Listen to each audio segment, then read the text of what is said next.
son anormalidades clonales que van a desplazar a la hematopoiesis normal y que va a ser reemplazada por células muy inmaduras que van a ser llamados blastos. Bueno, perdón por no haberme presentado. Como ustedes saben, soy la doctora Zumbrita, soy hematóloga, trabajo en el hospital Edgardo de Valier Mar. Bueno, lo primero que tenemos que saber es cómo es la hematopoiesis normal. La hematopoiesis normal empieza con...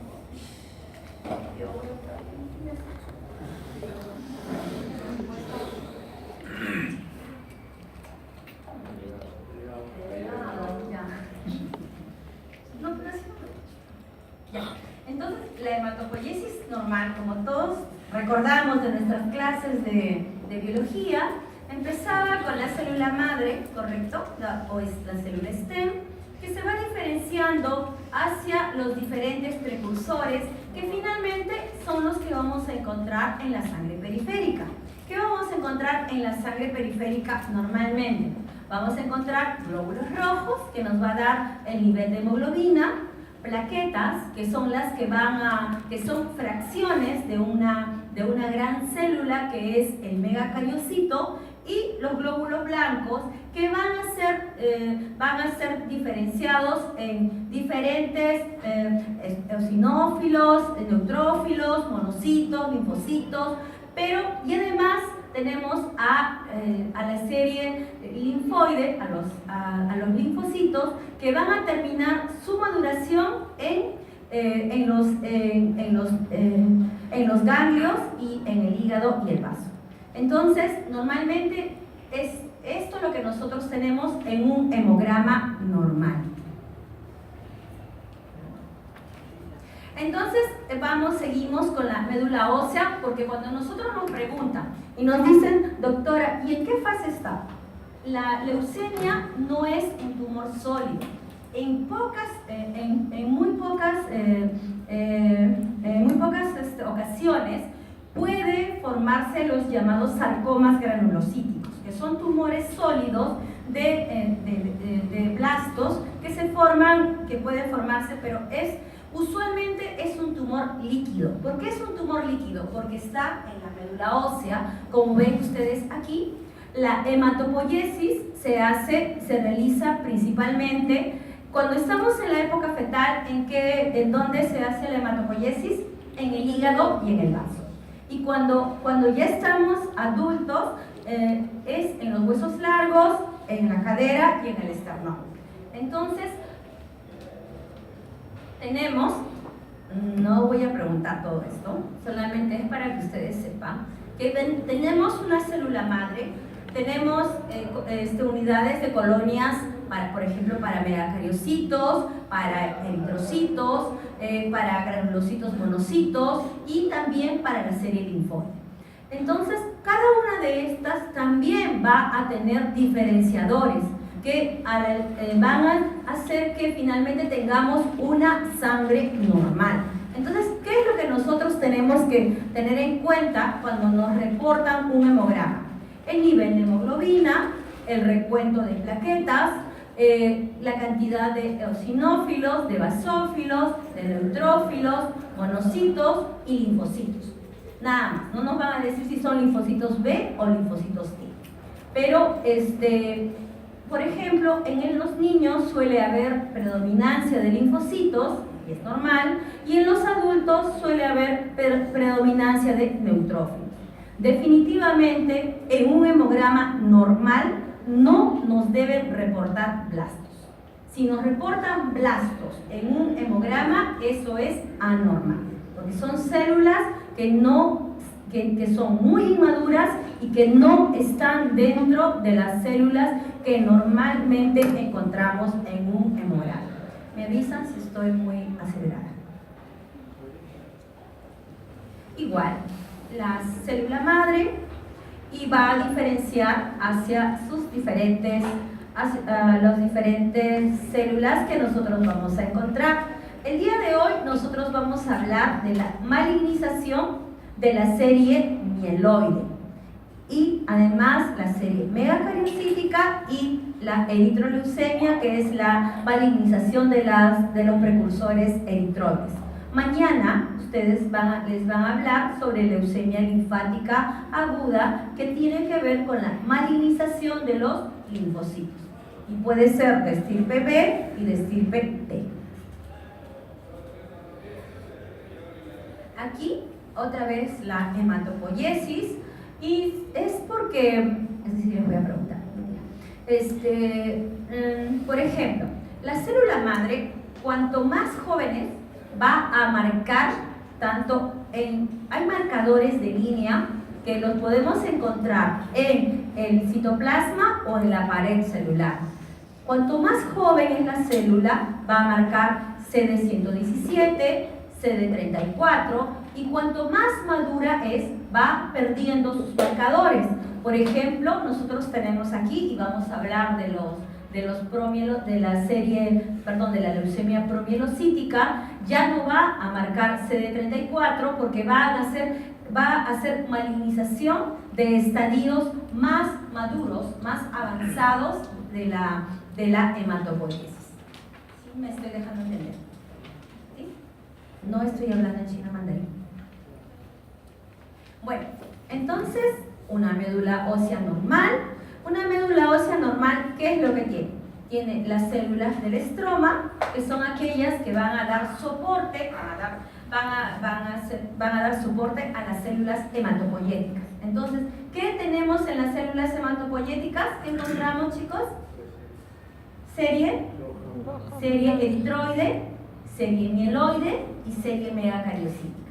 Entonces, por ejemplo, aquí tenemos un megacariocito que está lleno de plaquetas, y además, ¿qué es lo que tiene la médula ósea? Tiene grasa y las células del estroma. Y las células del estroma están conformadas por fibroblastos. Eso es lo que va a dar soporte a la célula. Entonces, luego van a entender, no sé si ya les han hecho la clase de aplasia medular, que por ejemplo en los síndromes de falla medular lo que vamos a tener es que todas estas células que están acá no van a estar presentes y solo vamos a tener las células del estroma. Es por eso que se llaman síndromes de insuficiencia medular. En este caso, recuerden ustedes la médula ósea normal, y aquí seguimos. Este es, por ejemplo, un precursor eritroide, la coloración que vemos acá.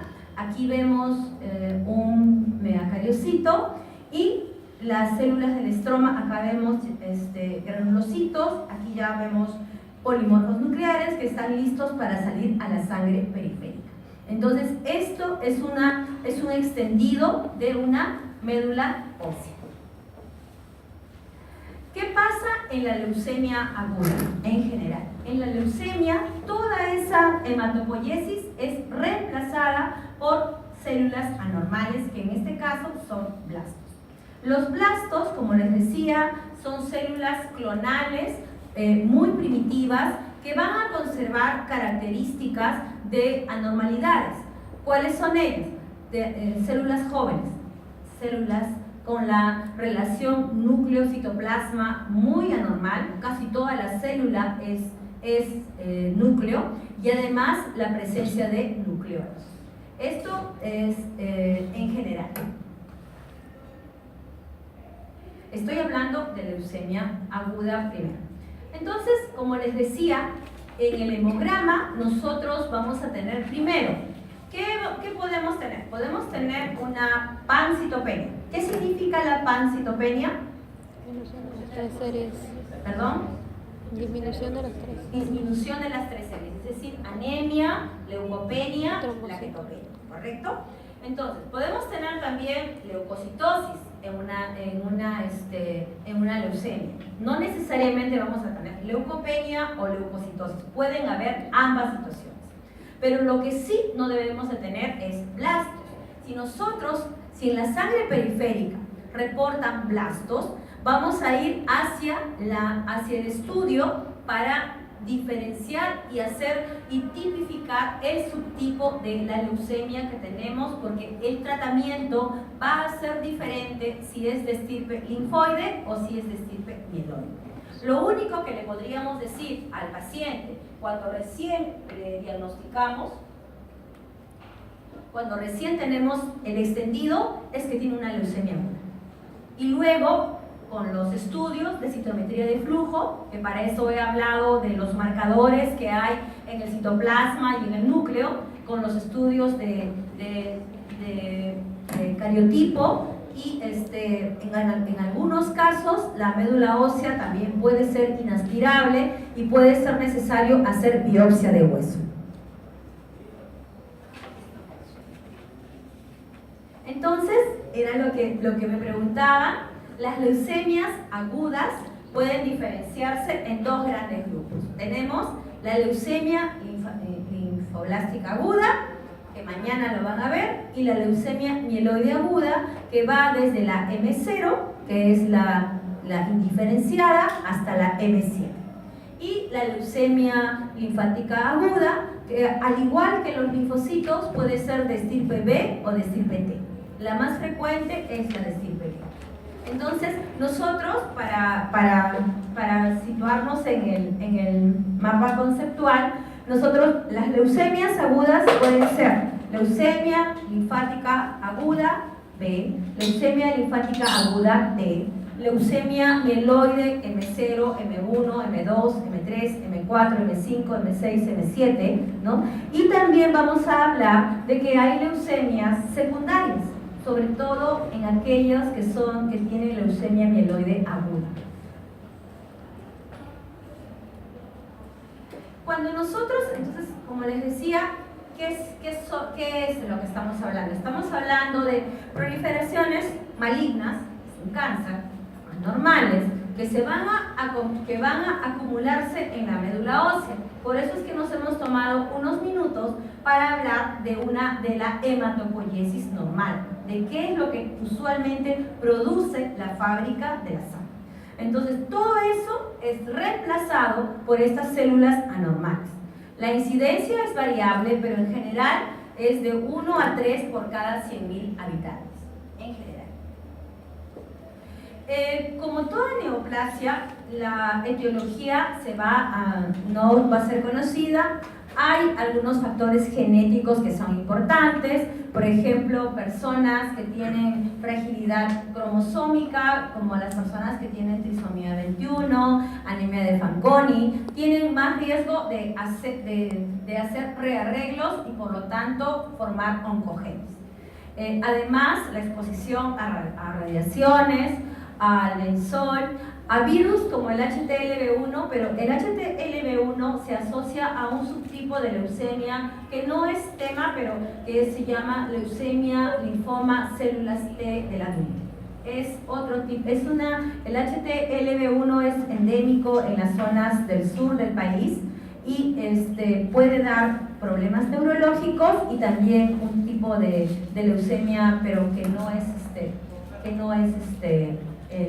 la razón de nuestra ahora, también debe estar la predisposición. Además de la predisposición genética, hemos tenido casos de personas con leucemia y, por ejemplo, asociado a HIV. Y la explicación podría ser que, y justo estando en la fase, a veces han debutado, porque a todos los pacientes con leucemia se les hace al debut, además de los estudios que les voy a mencionar, se les hace hepatitis, se les hace HIV, se les hace HTLV1, porque esos pacientes van a recibir transfusiones y tenemos que estar seguros de que esos pacientes no traen ya la infección porque van a ser politransfundidos. Entonces, en algunos casos hemos encontrado pacientes que ya han venido con HIV positivo y asociado a leucemia aguda. Entonces, han empezado su terapia targa junto con la quimioterapia. Por supuesto que a veces es muy difícil de tratar, pero igual se trata. En cuanto a la leucemogénesis, ¿qué va a pasar, no? Como les decía, si ustedes se acuerdan de nuestro querido ciclo celular, habían genes supresores, ¿verdad? Se formaban oncogenes y nosotros teníamos la apoptosis. ¿Qué cosa es la apoptosis? La muerte celular programada. Entonces, ¿qué pasa con estas células? Mutan, son mutaciones adquiridas. Las personas no nacen con estas enfermedades. En algunos casos hay leucemias congénitas, pero es muy poco frecuente. La mayoría son adquiridas. ¿Y qué pasa con estas células? Estas células pierden su capacidad de apoptosis, es decir, se renuevan las veces que quieran, pierden su diferenciación. ¿Y en qué estadio se quedan? En el estadio de blasto. Y además no mueren, si es que no le damos tratamiento, con proliferación incontrolada. Entonces vamos a tener un daño genético y vamos a tener una variedad de factores que van a contribuir al desarrollo. Pero sin embargo, no todas las personas que están expuestas al mismo oncogen van a desarrollarlo. Y por ello, probablemente tenga que ver, además, con factores propios que uno lleva. Y además, acuérdense que estos agentes que van a producir daño en el ADN por diferentes mecanismos y principalmente por daño oxidativo. ¿De qué estábamos hablando acá? ¿Se acuerdan? ¿El estrés oxidativo? ¿Qué pasaba con el estrés oxidativo? ¿Qué pasaba? ¿Por qué hablábamos del estrés oxidativo? ¿Qué hacía el estrés oxidativo? Porque aquí estamos hablando, por eso les enseñábamos biología. ¿Qué pasaba con el estrés oxidativo, chicos? Hacía que el envejecimiento, mutaciones, promovía la formación de cáncer, ¿correcto? Y también promovía los mecanismos de inflamación. Y hasta recuerdo que ganaron sus maquetas. Sí me acuerdo de si ustedes no, que se supone que son más jóvenes. Bueno, entonces, como en todo cáncer, la etiología es desconocida. Yo no le puedo decir a una persona, la persona dice, ¿y por qué a mí? Y luego viene y me dice, ¿y tengo que hacerle todos los estudios de toda mi familia? No, porque nosotros no sabemos si es que todos van a aportar ese oncogen. Aunque sí les decía que probablemente alguna vez, en algún tiempo, se va a poder hacer el estudio del ADN y todos vamos a poder saber qué mutaciones tenemos y qué enfermedades podríamos desarrollar con la exposición y evitar la exposición a esos agentes a fin de que nuestro ADN no sufra estrés oxidativo y por lo tanto no tengamos las mutaciones y no estemos desarrollando alguna enfermedad que no necesariamente puede ser cáncer, puede ser una enfermedad autoinmune, puede ser envejecimiento prematuro, en fin, varias situaciones. Por eso es que hay mayor incidencia en personas que tienen alteraciones cromosómicas. Hemos visto incidencia en miembros de una misma familia, pero esto no va a ser un causa-efecto, ¿no? Pero sí hemos visto personas que, por ejemplo, han sido donantes de médula y después resulta ser que el donante también desarrolló leucemia, ¿no? O aquel que estaba preparado para hacer, que estaba preparándose para... Sí, es un caso que hace muchos años lo tuvimos en el hospital, un jovencito que debutó con leucemia a los 15 años y su hermano, que vivía en Estados Unidos, su donante, viene de paseo, se va a la selva y su mamá nos llama y nos dice que había llegado a Estados Unidos con 500.000 leucocitos y con pulmón blanco, el donante. Entonces, el donante desarrolló una leucemia muy agresiva y falleció a los pocos días. Y el jovencito que estaba ya en planificación para el trasplante recibió la médula de su papá. Y eso fue un haploidéntico, porque como les decía, en el haploidéntico no se comparte exactamente los seis antígenos de histocompatibilidad mayor, pero puede ser 5 de 6, 4 de 6 para, de todas maneras, acceder al trasplante. Hay un aumento de riesgo en gemelos y vamos a tener una mayor incidencia en aquellos pacientes que se denominan estados preleucémicos o lo que en la fecha nosotros llamamos los síndromes mielodisplásicos. Es por eso que la leucemia mieloide aguda va a ser más una enfermedad de adulto mayor y va a ser menos frecuente en los niños, mientras que mañana cuando les hablen de leucemia linfática les van a decir que es más frecuente en niños. Como les decía otra vez, la exposición a radiaciones ionizantes, algunas personas que son expuestas a radiaciones electromagnéticas, quimioterapias previas, lo que se llama las leucemias secundarias. Por ejemplo, personas con cáncer de mama han recibido agentes alquilantes. Al recibir la quimioterapia, esa quimioterapia está modulando el ADN no solamente del tumor, sino también el ADN de la persona y puede tener una segunda neoplasia. Y se considera leucemia secundaria si está dentro de los 2 años del diagnóstico. Por ejemplo, ahorita tenemos una paciente que tiene astrocytoma y ha tenido síndrome mielodisplásico y ha transformado a leucemia aguda. Y los neurocirujanos han dicho que primero le curemos la leucemia, porque como está con leucemia, está con plaquetopenia, está con anemia, y después ellos van a operar del astrocytoma. El astrocytoma en algunos casos hay también enfermedades que son concurrentes, ¿no? Por ejemplo, como les decía, el antecedente de haber utilizado alquilantes o inhibidores de topoisomerasa, como sucede en las mujeres con cáncer de mama, o hay algunas también que han sido sometidas a radioterapia por diferentes enfermedades, entre ellas también, por ejemplo, cáncer de cuello uterino. En general, las manifestaciones clínicas, ¿cuáles van a ser? Van a ser debidos al fallo medular, ¿no? Entonces nosotros habíamos dicho que nosotros vamos a mantener hemoglobina. ¿Cuál es el nivel de hemoglobina normal a nivel del mar? Mujeres de 14. Varón, mujer, me pregunta. Varón. 14, 16. Consenso.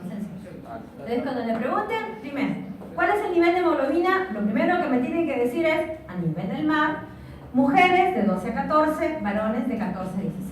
Ese es el promedio, ¿correcto? A nivel del mar. Ahora, hay laboratorios que les van a mandar sus propios rangos de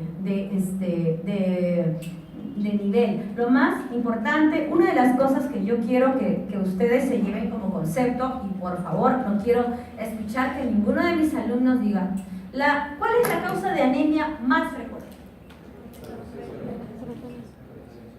Ya, ¿cuál? La ferropénica, ya. ¿Y en las mujeres, por qué tienen anemia ferropénica frecuentemente? Metrorragias. La causa más frecuente, metrorragias. O alimentación inadecuada. Y el otro tipo, anemia megaloblástica. Entonces, hay mujeres que vienen porque sangran un montón. Los que han estado en práctica han escuchado que hay algunas personas que tienen problemas de coagulación, que incluso utilizan pañales durante sus pañales y les ha parecido normal porque toda su vida han sangrado así. Entonces vienen con 4, con 5 de hemoglobina y vienen tranquilas a la consulta porque tienen una anemia crónica. Entonces va el médico y le dice, no, necesitas que te vea el hematólogo, porque con esa anemia puedes terminar en leucemia. Mentira. Todo paciente que tiene una anemia crónica, la causa más frecuente, ¿cuál es? Carencial. No es cierto que que por tener una anemia crónica voy a tener leucemia, pero sí una de las manifestaciones de la falla medular es la anemia. Y una de las características que ustedes pueden tener, por ejemplo, en los pacientes que tienen síndromes mielodisplásicos, puede ser que tengan una sola citopenia refractaria, anemia, leucopenia o plaquetopenia. Pero esas personas te van a traer la historia de tratamiento de esa citopenia. Pueden estar recibiendo, por ejemplo, eritropoyetina, pueden estar recibiendo fibrastim, que es factor de colonias de granulocitos, estimulante, trombopoyetina, el trombopag, que lo tenemos en el país, para mejorar sus niveles y en algunos casos esos síndromes mielodisplásicos se transforman en leucemia aguda o ya vienen con exceso de blastos. Mayor de 20% en sangre periférica o en médula ósea ya es leucemia. Pero menos de eso todavía es síndrome mielodisplásico de alto riesgo, ¿correcto? Entonces, vamos a tener claros los conceptos porque muchos pacientes vienen asustados porque médicos generales les dicen: pero señora, nunca te ha dicho tu médico que puedes nunca tu hematólogo te ha dicho que puedes terminar con leucemia después de tantos años. ¿Y cuántos días sangras? 14. ¿Lo normal? ¿Cuánto? 14. Pero es que estás teniendo anemia ferropénica porque tienes metrorragias. Entonces dile por favor a tu ginecóloga que me ayude a controlar el sangrado para yo poder ayudarte a recuperar. Entonces son otras sintomatologías. Vamos a tener hemorragia en diferentes grados. Vamos a ver que la leucemia promielocítica va a ser aquella que va a cursar con una coagulación intravascular diseminada. Puede haber fiebre, fiebre, adenopatías, hepato y esplenomegalia.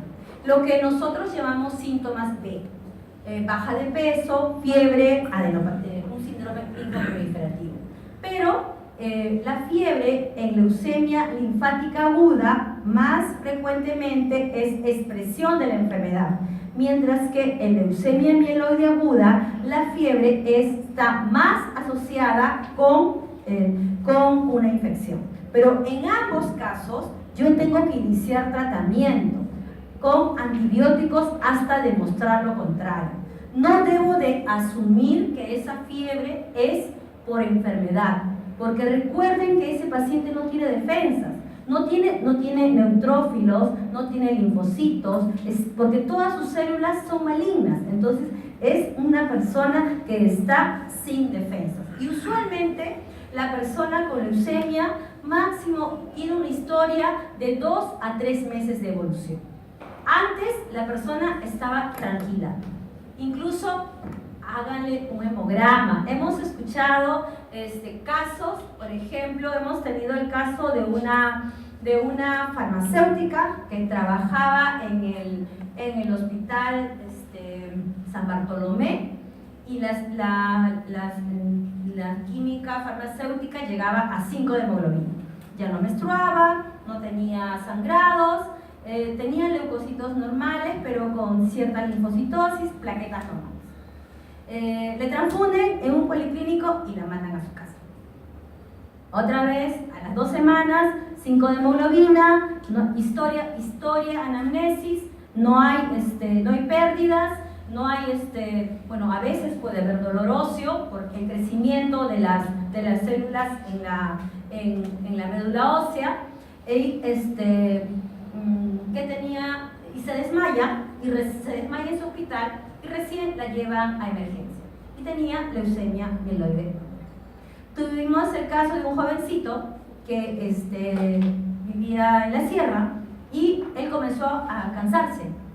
Es raro que los varones hagan anemia, a no ser que jóvenes, a no ser que hayan tenido sangrados intestinales o hayan tenido algún problema en el colon, etcétera, etcétera. Entonces, entiendo que no le habían mirado ni la cara, porque como el jovencito iba por disnea, lo que hacían es nebulizarlo y devolverlo a su casa. Otra vez, disnea, lo nebulizaban y lo devolvían a su casa. Cuando se les ocurrió tomarles el hemograma, estaba con 3 hemoglobinas. Y Claro, había estado, y el último control que le habían hecho, creo que había estado con 12. Entonces, de 12 a 3, es lógico que el paciente se va a sentir mal. Entonces, esto es lo que nosotros tenemos que aprender a diagnosticar. A nosotros no se nos puede pasar. ¿Y esto desde dónde lo vamos a sacar? Desde la anamnesis. ¿Desde cuándo se siente mal usted? ¿Y qué molestias tiene? ¿Y cuándo fue el último hemograma que se hizo? Y no pasar por alto, por ejemplo, moretones con facilidad, no pasar por alto fiebre, no pasar por alto el síndrome consultivo. Podemos pecar en exceso, pero no se nos puede pasar, no podemos estar nebulizando y ni siquiera haberle hecho un hemograma. Y recuerden, no le hagan hemoglobina hematocrito, hagan un hemograma, pidan un hemograma completo. Es decir, recuento de hemoglobina, de glóbulos blancos y de plaquetas, porque se nos pueden pasar diagnósticos si nosotros no hacemos, además de los exámenes, no hacemos un buen examen físico. Vamos a presentar rápido nomás, porque mañana les van a hablar sobre leucemia linfática. Ahora vamos a hablar sobre las leucemias mieloides, pero recordando que la leucemia mieloide aguda usualmente es una enfermedad de adulto mayor.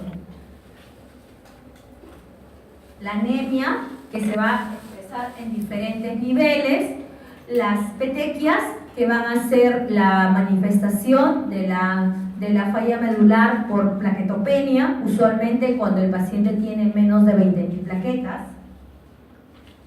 En el laboratorio podemos tener leucocitosis o leucopenia, anemia, trombocitopenia, anormalidades de la coagulación, sobre todo en las formas M3 y M4, principalmente en la M3, que es la leucemia promielocítica.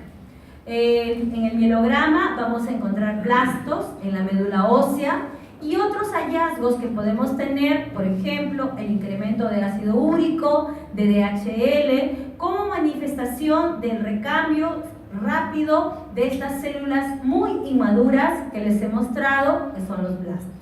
Puede haber también anormalidades en la creatinina, sobre todo en aquellos pacientes que tienen alta carga tumoral, es decir, aquellos que traen más de 100.000 leucocitos al diagnóstico. También para nosotros va a ser importante la citogenética, la citometría de flujo y ahora que estamos haciendo además el panel molecular. En general, ¿qué vamos a hacer con un paciente que viene a nosotros? Estamos haciendo el internado y resulta ser que me reportan blastos en la sangre. Tengo que hidratarlo porque recuerden que esas células jóvenes se rompen con facilidad y si tiene una alta carga tumoral hay un riesgo de desarrollar lisis tumoral. Vamos a alcalinizar. ¿Qué significa eso? Colocarle bicarbonato en la vía. El soporte transfusional de acuerdo a lo que necesite el paciente, según el nivel de hemoglobina, según el nivel de plaquetas y también el perfil de coagulación. Tiene que ser necesario para que nosotros vamos a tratar al paciente. Antibióticos. Los antibióticos, siempre y cuando mi paciente tenga fiebre, y los cuidados de inmunosuprimido.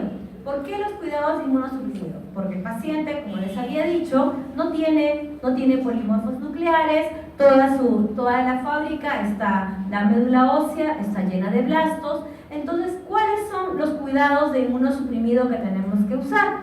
¿Qué es lo que usamos regularmente en la práctica? Cuando entramos a ver a los pacientes con leucemia. A ver, ¿qué hacen? Lo primero que tenemos que hacer antes ¿qué tenemos que hacer primero?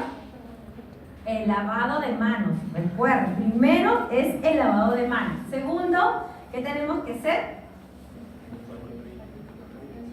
El uso de la mascarilla, el uso si es que es necesario, además Ustedes han visto a las enfermeras que están más tiempo con el paciente, se ponen el gorro, se ponen el mandil descartable para que puedan atender al paciente. Inclusive cuando el paciente está con alguna infección, tiene un equipo exclusivo para ese paciente para no poderle transmitir a los otros pacientes el mismo germen. Otra cosa que nosotros hacemos todo cocido para evitar que el paciente se infecte con algún alimento crudo, no ingresan tampoco flores, nada que pueda contaminar. Y por favor, siempre le decimos a los pacientes, ¿no? Si sus familiares los quieren y están resfriados, que no vengan, porque un resfrío en ellos podría terminar en una neumonía que podría ser fatal. Y otra cosa es evitar en lo posible que vaya mucha gente, porque no sabemos si estamos incubando algún germen. Entonces le decimos, si tienes muchos amigos, que vayan y que donen sangre para ti en banco de sangre, porque es muy difícil encontrar donantes de sangre y de plaquetas. No va a ser una información. Bueno, entonces ya habíamos hablado que son proliferaciones anormales y, como les había dicho, la frecuencia de la leucemia mieloide aguda aumenta con la edad. El 80% de las leucemias agudas tienen un promedio de edad de 64 años. Esto lo digo siempre, a medida que va aumentando la edad de mi jefe, él va diciendo, no, ese paciente está joven, todavía va, ¿no? Entonces, estamos dando quimioterapias hasta los 65 años, por ejemplo, ahora, ¿no? Entonces, pero siempre el paciente a mayor edad va a tener otras comorbilidades. El paciente tiene diabetes, tiene hipertensión arterial, tiene otras comorbilidades que al darle la quimioterapia pueden hacerse mucho más, agravar el cuadro del paciente. Entonces nosotros usualmente, ¿qué tenemos que hacer? Tenemos que evaluar el riesgo-beneficio de poner o no la quimioterapia, sobre todo en los pacientes mayores de 65 años, entre 60 y 65 años. Hasta los 60, por lo menos en el hospital, está estandarizado que reciban la quimioterapia convencional, la terapia estándar, pero si viene un paciente mayor de 70 años, es muy poco probable que le demos quimioterapia, porque la quimioterapia es aplaciante. La quimioterapia va a destruir todas las células que hemos visto, tanto las células buenas como las células malas. Las células malas, los blastos, y ese periodo de aplasia va a durar más o menos entre 2 a 3 semanas, que las personas pueden estar hasta con 100 leucocitos. Y durante ese tiempo, el paciente puede hacer infecciones, intra o extrahospitalarias, además de tener durante todo ese periodo. Recordemos que la quimioterapia llega a todas las células que están en rápida replicación, y es por eso que se van a colorear las uñas de los pacientes, se les va a caer el cabello y vamos a tener además, por ejemplo, mucositis, ¿no? Inflamación en la mucosa, y puede ser que haya diarreas, puede ser que haya incluso una dificultad muy grande para pasar alimentos, y eso a su vez, como esa mucosa se va a esparcelar, eso va a ser un foco infeccioso para el paciente. Y es por eso que a los pacientes adultos mayores, usualmente no se les somete a estas terapias tan aplaciantes por los riesgos que van a implicar versus el beneficio que podríamos conseguir, ¿no? Por ejemplo, tuvimos una paciente que debutó a los 65 años, mamá de un colega de mi promoción y mamá de otra médico. La paciente muy bien, respondió y estuvo 5 años libre de enfermedad. Entonces regresa en el verano, ya la familia había planeado hacer un viaje a familiar, creo que era un crucero a Panamá, al Caribe, en fin. Entonces viene y me dice, y viene con el hemograma que estaba con leucopenia. Ya, pues si tenemos un hemograma que no está normal, cuando había tenido varios hemogramas normales, dijimos probablemente ha regresado a la enfermedad. Se le hizo la médula ósea y efectivamente había regresado a la enfermedad.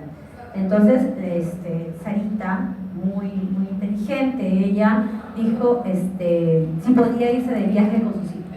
Le dije que sí, y que hablé con sus hijos y le dije que ya no le íbamos a dar quimioterapia como la vez anterior. Entonces su hija me dijo, ¿pero por qué? Si ella luce igual de bien, pero han pasado 5 años.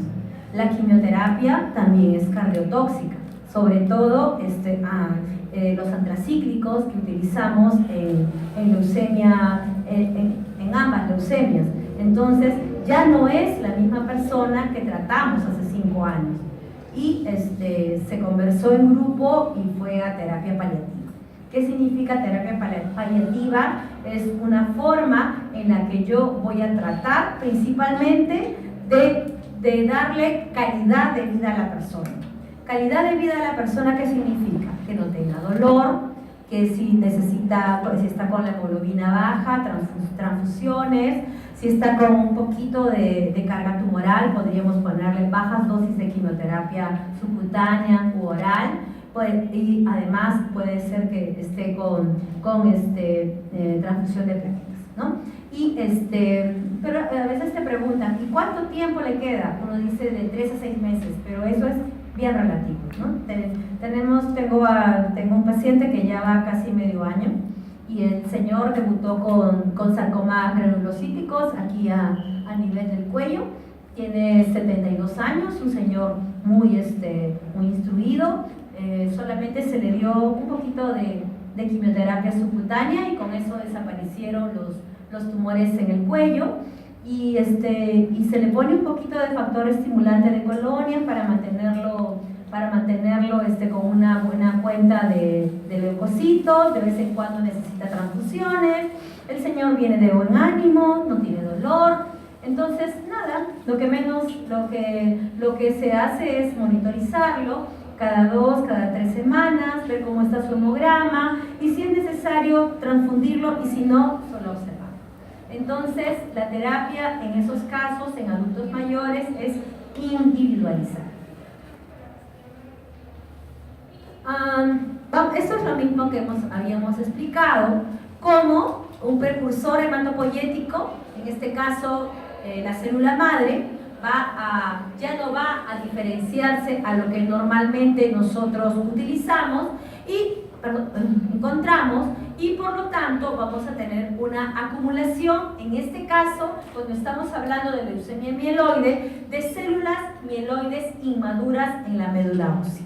Y además esto va a reemplazar el tejido hematopoyético normal. ¿Por qué? Por blastos.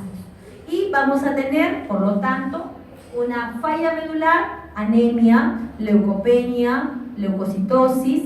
Puede haber también infiltración en el vaso, sobre todo las formas M4 y M5 en el hígado, recordando que fueron lugares de hematopoiesis en la época fetal. Bueno, ya habíamos visto que es una proliferación clonal de células inmaduras que pierden la capacidad de diferenciarse, ¿no? Porque habíamos dicho, ¿a qué se diferencia la serie mieloide? Neutrófilos, eosinófilos, basófilos, monocitos y linfocitos. Y en general, las leucemias mieloides agudas representan del 15 al 20% de las leucemias agudas. Pero habíamos dicho que es casi el 80% de las células, de las leucemias del adulto. El diagnóstico, como les había dicho, sospecha, anamnesis, exploración y hemograma. Y la confirmación, para hacer, como le decimos a los pacientes, le ponemos nombre y apellido, ¿no? Mirar el mielograma, la citometría de flujo y la citogenética. Entonces, ¿qué hacemos en el diagnóstico? La clínica. La historia clínica es fundamental. La historia clínica nos va a decir lo que le vamos a preguntar al paciente. ¿Cuándo fue la última vez que usted se hizo un hemograma y se sentía bien? La otra es ver el hemograma. Si en el hemograma me reportan blastos, tengo que hacer un estudio de médula ósea. Y en ese estudio de médula ósea debo incluir la citogenética normal, el cariotipo, porque, por ejemplo, como les expliqué más temprano, tenemos la leucemia mieloide crónica, que se sale de este grupo, que tiene 3 fases: la fase crónica, la fase acelerada y la fase blástica. La fase blástica de la leucemia mieloide crónica puede ser mieloide o puede ser linfática. El problema es que es Filadelfia positivo. Y el ser Filadelfia positivo, el Filadelfia se puede encontrar en cariotipo convencional o también en biología molecular, es el rearreglo BCR-ABL. La citometría de flujo es el inmunofenotipo, que nos va a decir si ese grupo de células que se ve en el laboratorio son normales o no, y qué es lo que marcan, y nos van a ayudar a diferenciar si son de subtipo, cuál es el subtipo del que estamos hablando. Como les decía, las manifestaciones clínicas, usualmente anemia por falla medular, fiebre, hemorragia, infiltración extramedular, podemos tener sobre todo en los tipos M4 y M5, y manifestaciones asociadas a la hiperleucocitosis. Mencioné que usualmente mayor de 100.000 leucocitos. ¿Por qué? Porque hay mayor riesgo de lisis tumoral, leucostasis, hiperuricemia y falla renal. Hemos tenido pacientes que han llegado a falla renal y han tenido además que ser sometidos a diálisis temporal hasta recuperar la función renal. Algunos que no la recuperan. ¿Cuándo se va a hacer visible la enfermedad? Cuando hay un promedio de 10 a las 10 células leucémicas. Entonces, mi paciente va a venir con anemia, va a venir con neutropenia, que lo va a predisponer a infecciones. Y recuerden que la mayoría de los pacientes con leucemia mieloide aguda vienen con fiebre asociada a infección. Plaquetopenia, trombocitopenia, usualmente menos de 20.000, que puede ser más frecuente la púrpura, gingivorragia, epístasis, pero también pueden presentarse hemorragia digestiva alta, hemoptisis, hematuria. Es muy importante que ustedes tengan en cuenta estos pacientes, porque hace medio año fuimos a ver a una paciente que estaba con hemorragia digestiva y le habían hecho solo el hematocrito. Tenía 6 de hemoglobina y pedimos hemograma y no le habían hecho el hemograma. Y ya solamente nos pedían indicaciones para que le hicieran la colonostomía, porque la paciente estaba con hemorragia digestiva baja. Resulta ser que la paciente estaba con plaquetopenia, tenía blastos y tenía leucocitosis. Entonces tenía una paciente con leucemia y les pusimos ahí paciente con leucemia, transfundir, y creo que los colegas gastroenterólogos se desanimaron de hacerle la colonoscopía. El sangrado era porque estaba con una plaquetopenia severa. Reitero, es importante, por lo menos para que ustedes puedan evaluar a un paciente hematológico, tener un hemograma completo y un buen perfil de coagulación. Los blastos, que ya se los presenté, como les dije, puede haber infiltración extramedular, hepatoesplenomegalia, puede haber también adenopatías muy poco frecuentes. En el sistema nervioso central también podemos tener, en la piel, también, y los cloromas, que son tumores, o los sarcomas granulocíticos, que son tumores de blastos. En la mucosa oral podemos tener hiperplasia gingival, puede haber infiltración en el nervio óptico y bueno, la leucostasis puede ser a nivel del sistema nervioso central o pulmonar. El paciente que les comenté que era donante tenía 500.000 leucocitos, estaba con pulmón blanco y falleció en Estados Unidos a los 2 días de haber llegado ya, ¿no? Entonces, las manifestaciones pueden ser bastante variadas, pero bueno, no es que sea como una gripe para nosotros, pero ya tenemos algún tiempo tratando con estos pacientes. El diagnóstico, el laboratorio, los leucocitos, recuerden que puede haber leucopenia o leucocitosis, el mielograma, vamos a tener citoquímica, usualmente ahora no se hace, biopsia medular en aquellos casos en los que sea una médula inaspirable. En cuanto a la genética, la citogenética puede ser, podemos encontrar anormalidades en hasta el 50% de los casos. Recordemos que muchos de estos casos se dan en adultos mayores y muchos son leucemias secundarias que vienen transformadas de síndromes mielodisplásicos.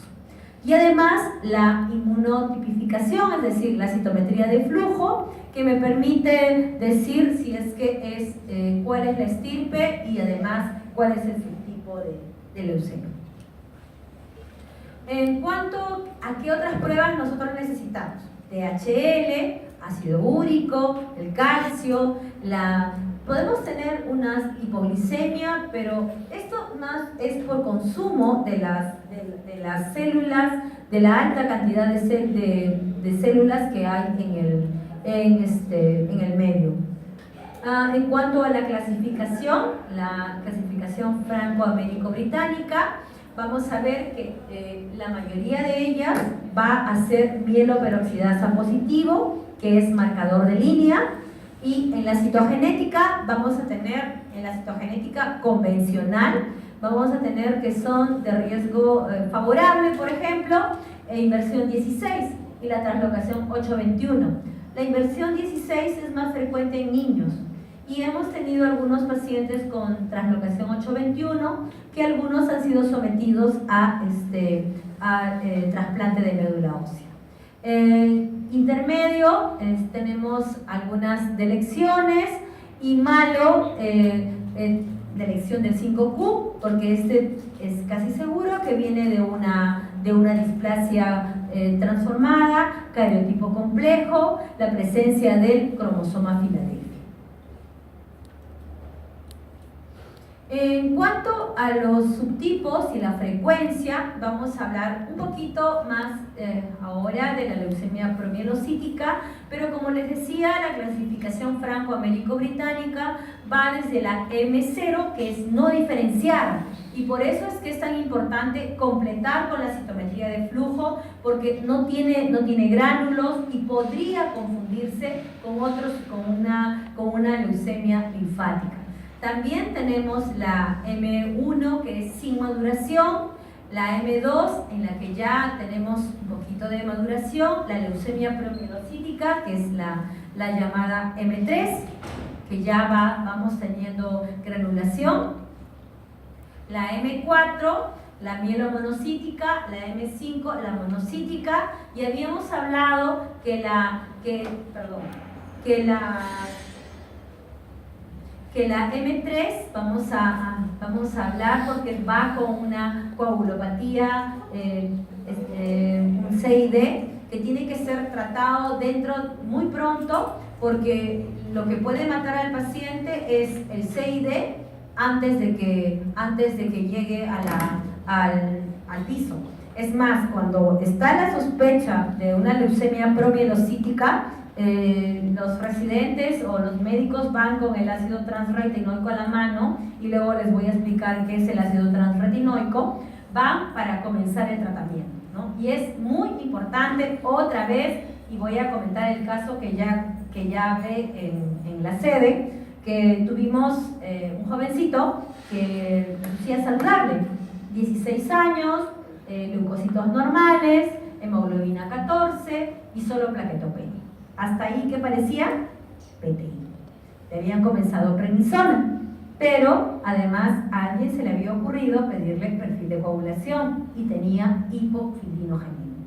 Entonces, este paciente no tenía por qué tener hipofilinogenemia y dímero D positivo. Entonces, el paciente estaba haciendo un CID y él estaba dando de alta como un PTI y lo estaba mandando a su casa. Entonces, como nos relevamos con nuestra colega, le digo, por favor, hazle una lámina periférica. Y no era un PTI, era una leucemia promielocítica. Entonces, en este caso, sí nos fue útil tener el hemograma y el perfil de coagulación. Les había dicho que las formas M4 y M5 pueden infiltrar el hígado, vaso, son aquellas que pueden venir con hiperplasia gingival. La malignización de los precursores eritroides es la leucemia M6, que es la eritroblástica, y la malignización de los precursores de las plaquetas, de los megacariocitos, es la leucemia megacarioblástica. Y hasta ahí tenemos los subtipos desde M0 hasta M5. Aquí van los subtipos, no les voy a preguntar porcentajes, es solamente para que tengan el concepto. Y hay una clasificación que se hace por citometría de flujo de la leucemia bifenotípica. La leucemia bifenotípica es aquella que marca tanto en la citometría de flujo, tiene marcadores de serie linfoide y de serie mieloide. ¿Y qué hacemos en esos casos? Primero le damos tratamiento como leucemia linfática aguda y luego le damos la quimioterapia como leucemia mieloide aguda. La M0, sin diferenciación. La eritroleucemia, les dije que esto es un hito. Esto es la malignización de los precursores eritroides. La M7, que es la malignización de los precursores megacariocitos. Entonces, ¿cómo se llaman estos? Megacarioblastos. Y los otros son eritroblastos. Los cuerpos de Auer los vamos a ver usualmente a partir del subtipo M2, porque vamos a tener diferenciación ya vamos a empezar a tener diferenciación de esta célula, es decir, que la malignización de esta enfermedad se ha dado en etapas más avanzadas de ese proceso de diferenciación que les mencioné de la hematopoiesis. La M2, que decíamos que ya había maduración. La M0, tenemos acá que no hay gránulos. La M1, sin diferenciación. ¿Y qué es esto? Un cuerpo de Auer. La M4, que es la mielomonocítica, que puede infiltrar vaso, hígado, puede hacer infiltración extramedular. Las formas M5, que también igual, todos tienen las características de células inmaduras. ¿Qué habíamos dicho? ¿Por qué son células inmaduras? Porque tienen casi todas las células, es núcleo y nucleolo. Son células que están en rápida replicación.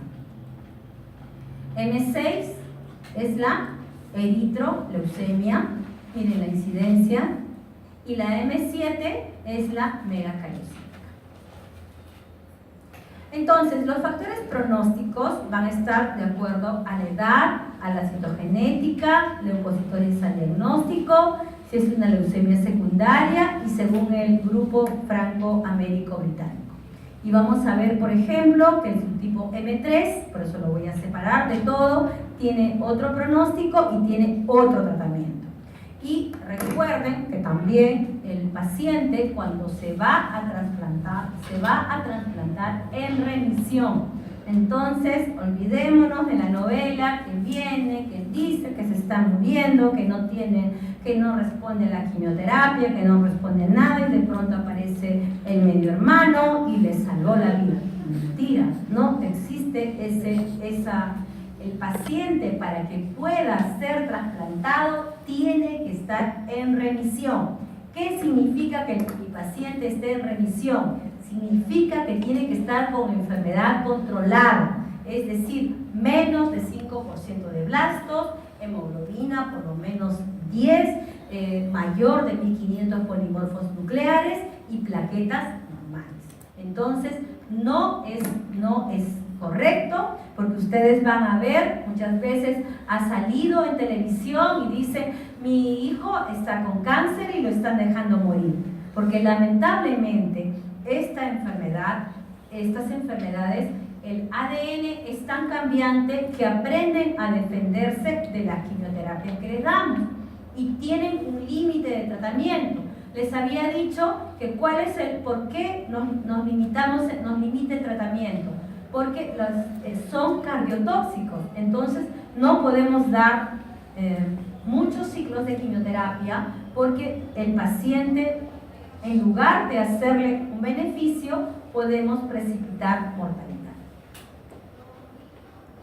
Entonces, por ejemplo, ahora dentro de los marcadores que se están haciendo para leucemia dentro del panel molecular, se está haciendo el FLT3, y el FLT3 es un marcador, es una mutación que si es negativa le da un pronóstico favorable a la enfermedad. Entonces, nosotros para poder hacer el estudio del paciente, de la enfermedad, no solamente llegamos hasta el estudio morfológico, a la citometría, a la citogenética, sino también hacemos estudios de biología molecular, como por ejemplo hacemos el panel molecular en el que está incluido FLT3, está incluido BCR-ABL, que es el equivalente a tener Filadelfia positivo. Cuando tenemos Filadelfia positivo, tenemos que agregar al tratamiento un inhibidor tirosinquinasa. Y en la primera escala de tratamiento, dentro de los inhibidores tirosinquinasa, están imatinib y dasatinib, que son los que disponemos por lo menos en el país. Los otros son compras especiales. Pronósticos adversos, como les decía, mayor de 60 años, un cariotipo complejo, mal estado general al diagnóstico. Nosotros recibimos pacientes de todos los lugares, de todos los niveles culturales y de todos los... Muchas veces nosotros somos un hospital de referencia, nos envían pacientes, nuestra cobertura llega hasta toda la zona sur, hasta Ica, Ayacucho, y también recibimos pacientes de la selva. Entonces, muchas veces el diagnóstico puede ser tardío y cuando ya lo envían, el paciente ha presentado, está por ejemplo con sepsis, está ha hecho, si es que es una leucemia premerocítica, puede haber hecho un accidente cerebrovascular o un sangrado cerebral. También si es leucemia secundaria, habíamos dicho, pacientes con cáncer de mama, pacientes que tienen síndromes mielodisplásicos, y los subtipos también M0, M5, M6 y M7. Como les decía, el objetivo es alcanzar la remisión completa, es decir, primero, la primera fase de todo tratamiento va a ser la inducción. La inducción, que ahora es darle quimioterapia, se le da 7 días de quimioterapia y luego se espera al 6º día que ha terminado la quimioterapia, se espera el mayor efecto del tratamiento. Y esa aplasia, ese periodo de tratamiento, de recuperación de la médula puede durar entre 15 hasta 21 días, dependiendo de cómo está la reserva medular de ese paciente. la remisión completa cuando la clona leucémica sea indetectable. Como les decía, las medidas generales, recuerden, soporte transfusional, no hacer restricción de líquidos, aislamiento invertido. La antibiótico-terapia profiláctica no se utiliza a no ser que sea un paciente politratado, e hidratarlo para prevenir el síndrome de lisis tumoral. El tratamiento de soporte, que incluye transfusión de glóbulos rojos, plaquetas, y si mi paciente tiene, por ejemplo, leucemia promielocítica, y como ese caso que les conté que estaba con hipospirinogenemia, le transfundo crioprecipitado. Profilaxis y tratamiento de infecciones, y el tratamiento quimioterápico, que va a ser inducción, consolidación e intensificación. Y en algunos casos, si el paciente tiene donante, va a trasplante alogénico de médula ósea. En cuanto al tratamiento quimioterápico, es evitar la recaída. Damos quimioterapia a altas dosis con la intención de erradicar toda esa clona que está en la médula ósea. El trasplante de médula ósea sigue siendo terapia de elección en aquellos pacientes que tienen una citogenética normal o desfavorable. Ahora estamos incluso llegando hasta los 55 años.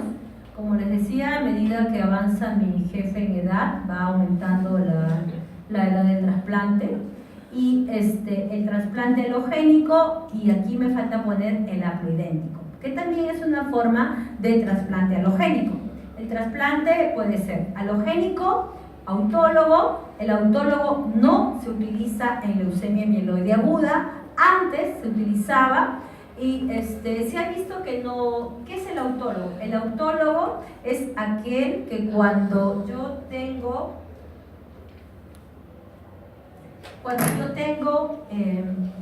se supone que estoy en remisión, me hacen colecta de células, lo guardan y luego quimioterapia a altas dosis o radiación, y infunden sus propias células.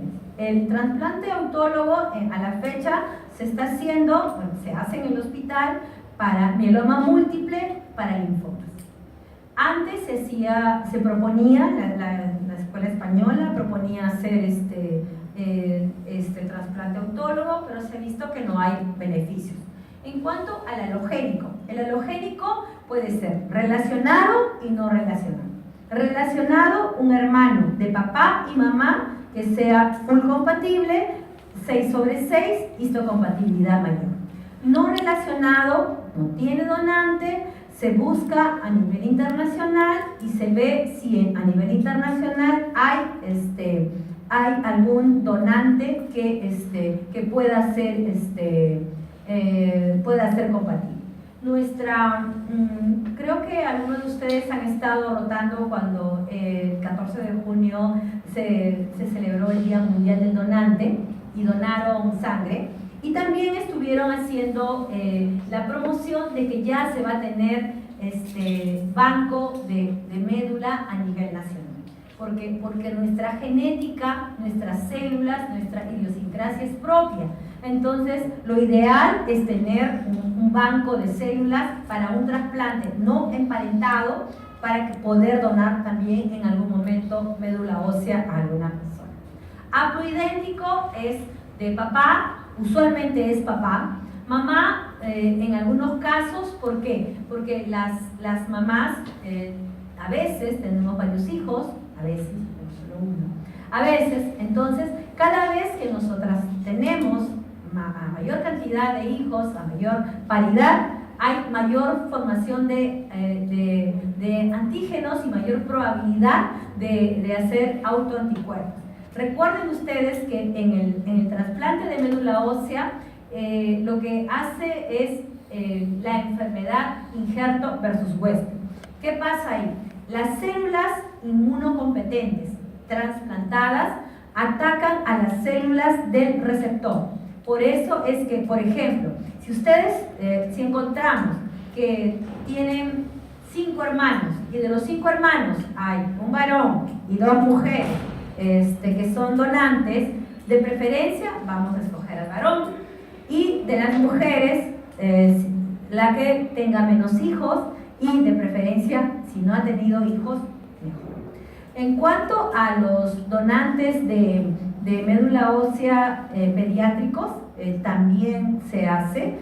Lo que ahora es por la celeridad con la que se tiene que actuar, porque si no la enfermedad recae pronto, una vez que se ha alcanzado la remisión, con permiso del juzgado, del juez, el padre con una carta notarial autoriza, ¿no? Y otra cosa que también debemos de tener en cuenta es que debe de haber un banco de células de cordón umbilical.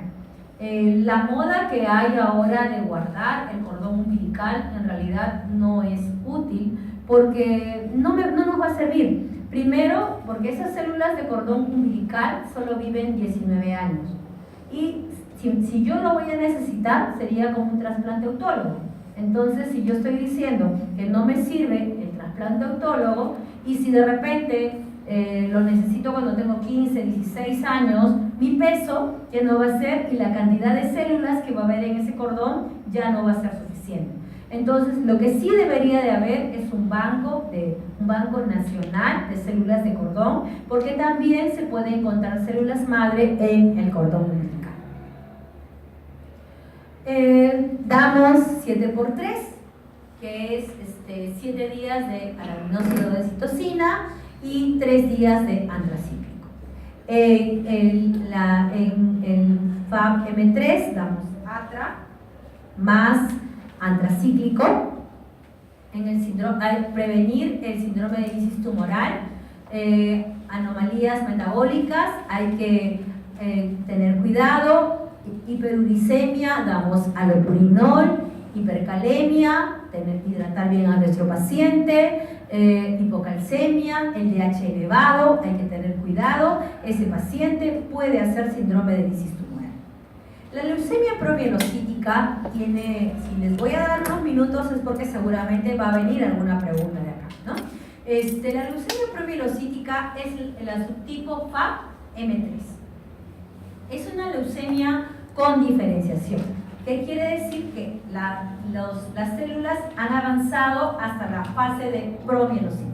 Pero es una emergencia hematológica porque va a cursar con una coagulopatía de consumo que puede ser mortal.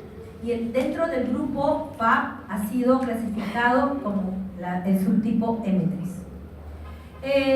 Es el 10 a 15% de todas las leucemias promielocíticas, y en general, si nosotros sospechamos de una leucemia promielocítica, hasta la confirmación les damos ácido transretinóico. Va a estar asociado a una translocación de 2 cromosomas, el 15-17, y que a nivel molecular vamos a tener la fusión de 2 oncogenes, el PML-RA. Está asociada a una coagulopatía de consumo que pueden ser hemorrágicas y que puede ser la causa de fallecimiento en un 67% de casos.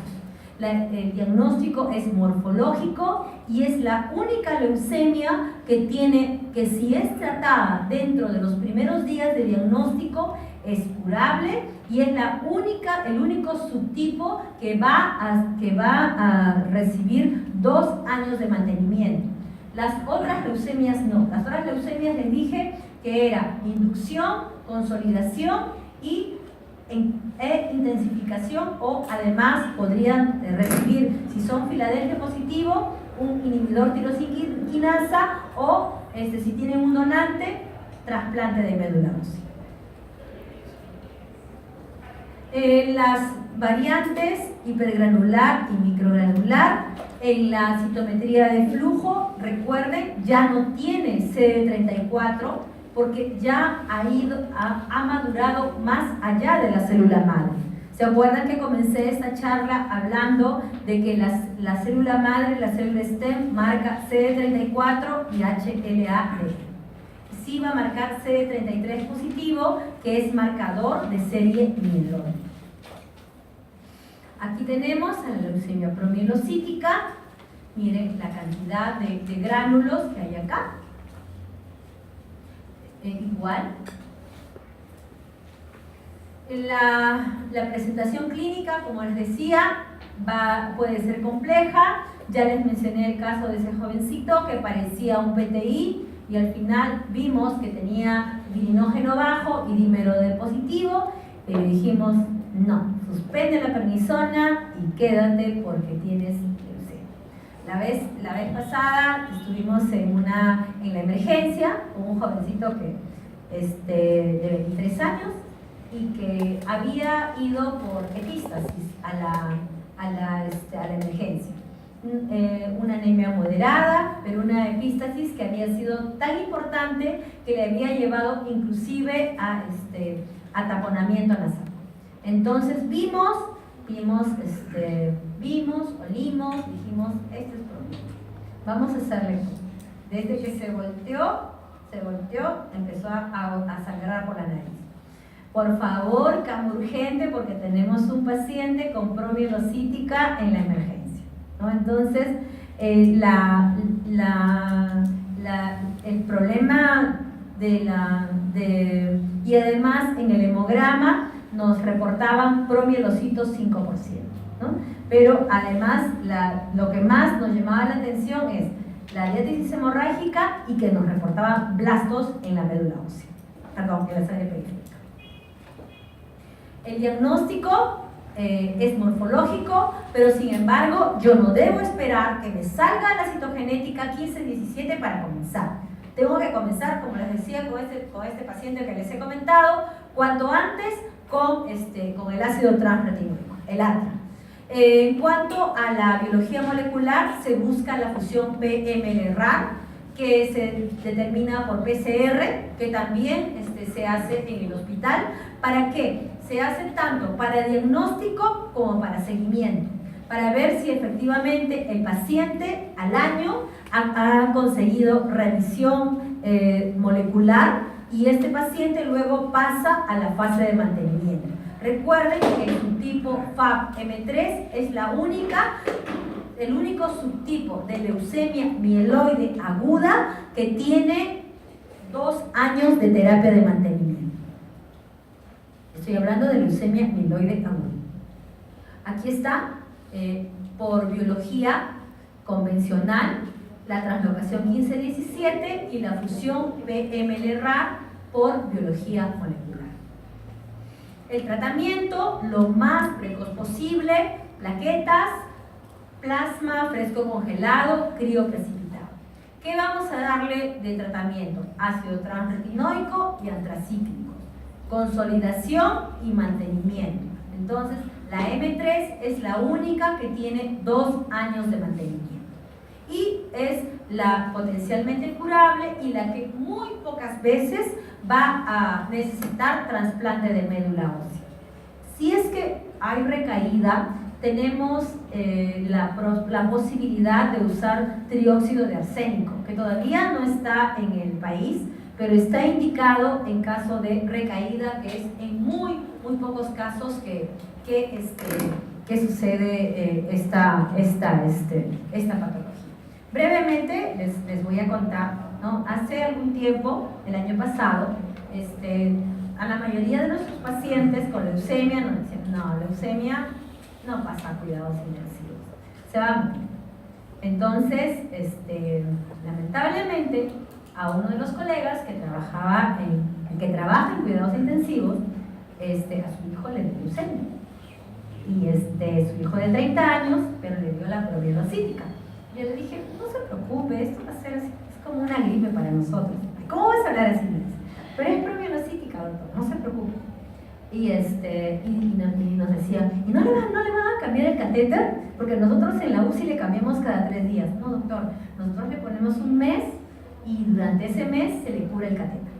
Entonces, después ya cambió la conducta de UCI con nosotros. A veces ni siquiera mandábamos interconsultas, sino llamamos y decimos, tenemos un paciente delicado que está en shock séptico, ya, y nos buscan cama y ahora sí nos transfieren a los pacientes, ¿no? Porque a veces tenemos que vivirla, tenemos que ver cómo es la situación para comprender que estamos hablando de personas que potencialmente pueden salvar la vida, ¿no? Ahora, por ejemplo, yo tengo un paciente que ya cumplí 18 años de servicio en el hospital, ingresé a los 32 años, ¿ya? Así es que yo no tengo la culpa de haber hecho las cosas a tiempo.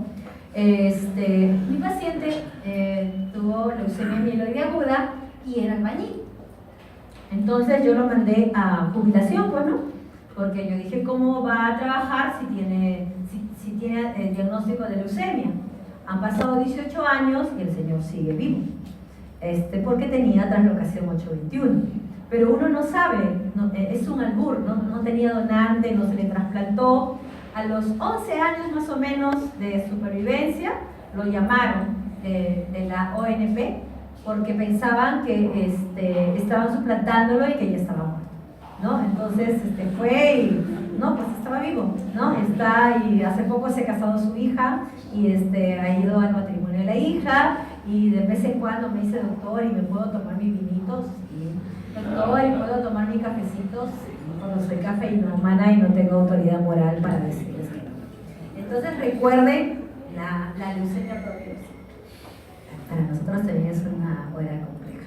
Entonces, ¿el ATRA qué hace? El ATRA lo que hace es estos promielocitos que se quedaron en la fase de promielocitos continúan su diferenciación hacia células normales y vuelven a tener una hematopoiesis normal.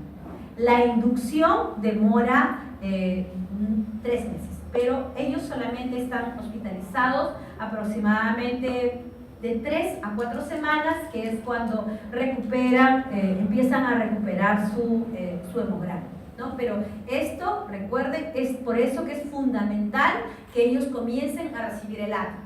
Si luego nos viene negativo el BCR-ABL o nos viene negativo la translocación 15-17, suspendemos el ATRA. Qué fácil, ¿no?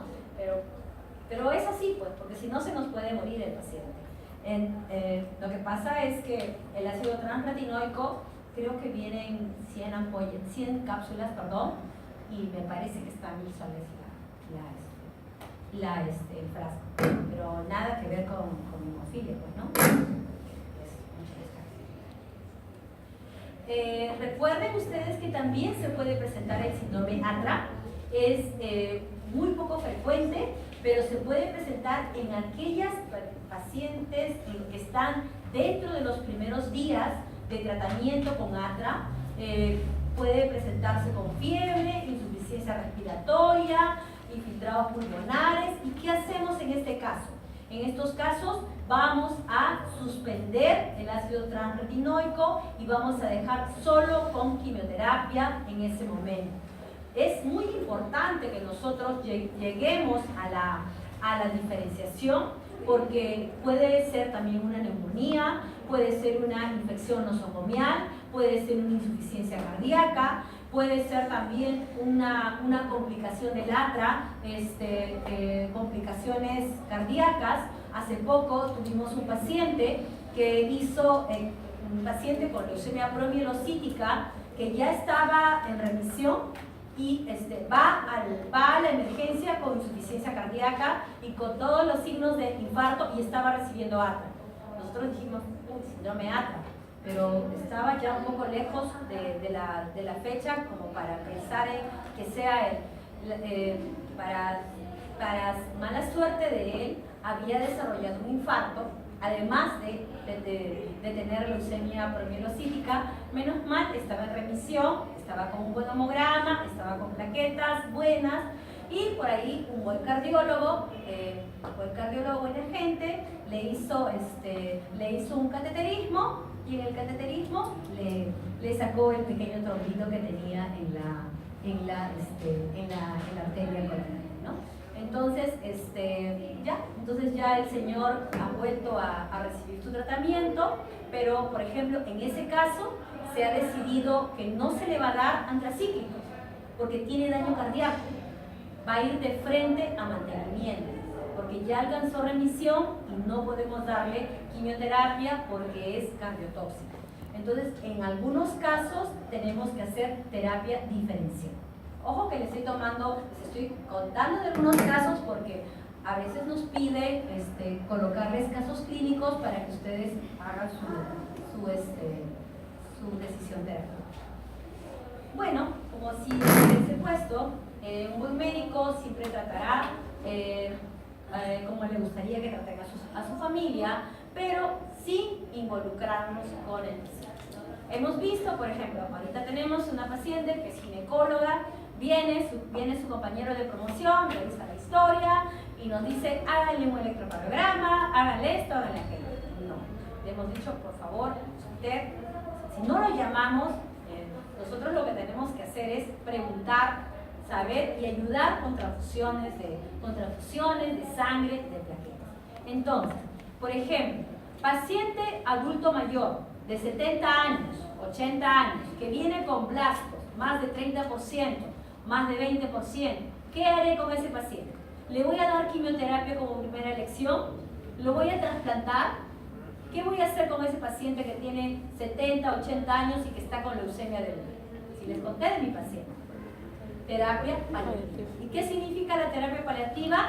Calmar el dolor, darle soporte transfusional, en algún momento puede ser necesario algo de radioterapia. Por ejemplo, al señor que les comenté no le dimos radioterapia porque los tumores con la quimioterapia disminuyeron. Nuestro objetivo en la terapia paliativa no es llegar a la remisión completa, es decir, no es curar al paciente, sino es mejorar calidad de vida.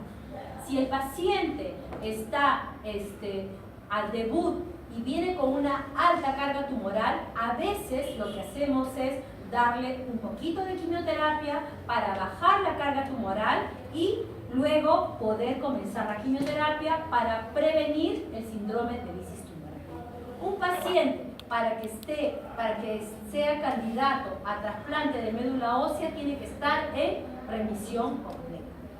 La leucemia mieloide aguda es predominantemente una enfermedad de adulto mayor, pero tiene dos picos, una entre los 30 y 40 y otra en mayores de 60 a 65 años. Entonces, la terapia va a ser individualizada y recordemos que el cariotipo va a ser fundamental. En el caso que me venga en el panel molecular Filadelfia positivo, ¿qué voy a agregar a la quimioterapia?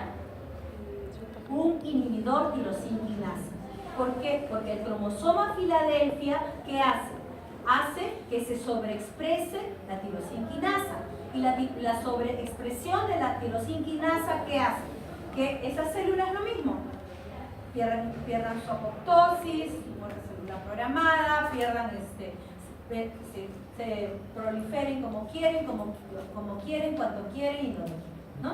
Entonces, ha mejorado la perspectiva del tratamiento de las personas con leucemia Filadelfia positivo con la adición de inhibidores tirosina en el tratamiento de las leucemias. Ya no se trasplantan tanto como antes, ¿no? Y creo que aquí está mi correo. Muchas gracias otra vez, un gusto reencontrarlos a ustedes. Disculpen si la clase fue muy larga. Otra vez los avisos parroquiales. Brian tiene bibliografía que les va a enviar. Hay un libro ¿perdón?